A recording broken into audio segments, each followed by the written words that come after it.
వ్యవసాయ రంగాన్ని భ్రష్టు ఓకే సుమిత్రానంద్ గారు, రైట్. రామరెడ్డి గారు నా ఆడియో క్లియర్ గా ఉందా మీకు? రామరెడ్డి గారు, రామరెడ్డి గారు మీరేం చెప్తారు? నిన్న ఇచ్చినటువంటి పవర్ పాయింట్ ప్రెజెంటేషన్ ద్వారా ఏం క్లారిటీ వచ్చింది మీకు? అలాగే ముఖ్యమంత్రి కొన్ని విమర్శలు కూడా చేశారు. గాంధీ విగ్రహం పెడితే తప్ప అంటూ క్వశ్చన్ చేయడమే కాకుండా గాంధీని పొట్టను పెట్టుకున్న వాళ్ళే ఇప్పుడు నీతులు చెప్తున్నారన్న చందంగా కొన్ని విమర్శలు కూడా ఆయన సంధించినటువంటి పరిస్థితి కదా, ఏం చెప్తారు?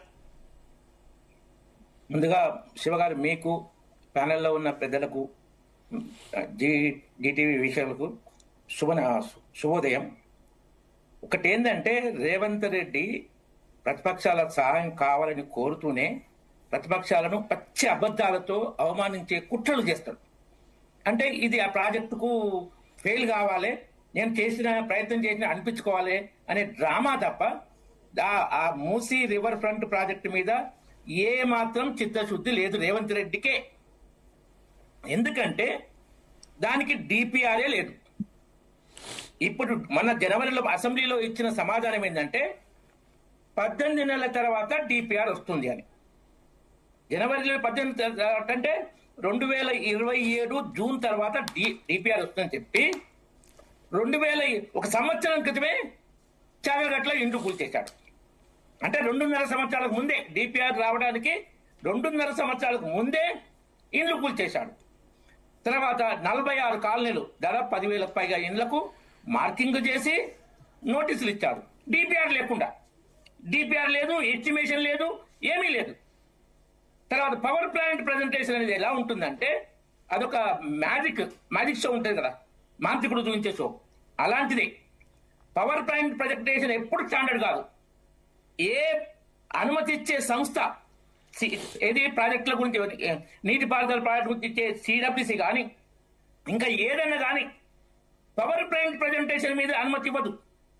డిపిఆర్ మీదనే ఇస్తుంది. డిపిఆర్ మీదనే అనుమతులు వస్తాయి. నువ్వు కోర్టుకు పోయి కూడా పవర్ ప్లాంట్ ప్రజెంటేషన్ చూపించే అనుమతి ఇవ్వమంటే కోర్టు దాన్ని కొట్టేస్తుంది.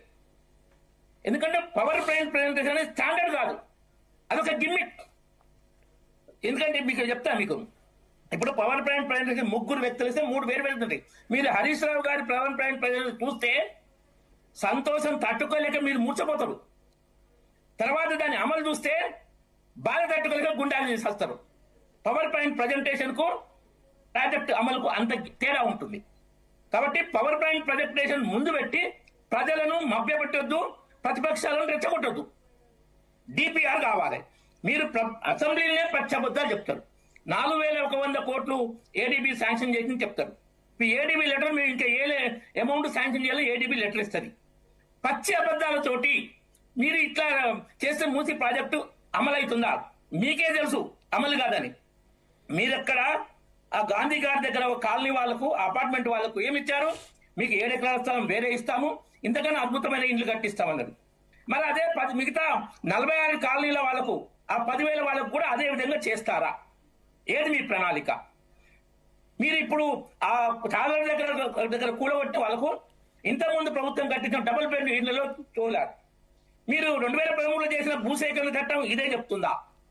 మీ ప్రభుత్వం చేసిన భూసేకరణ, మీ పార్టీ ప్రభుత్వం చేసిన భూసేకరణ చట్టాన్ని మీరు అమలు చేయకుండా ప్రతిపక్షాల మీద దుమ్మెత్తిపోయడం ఎంతవరకు కరెక్ట్? ఈ దగాకోరు ఏషాలు, డ్రామాలు మానేయండి.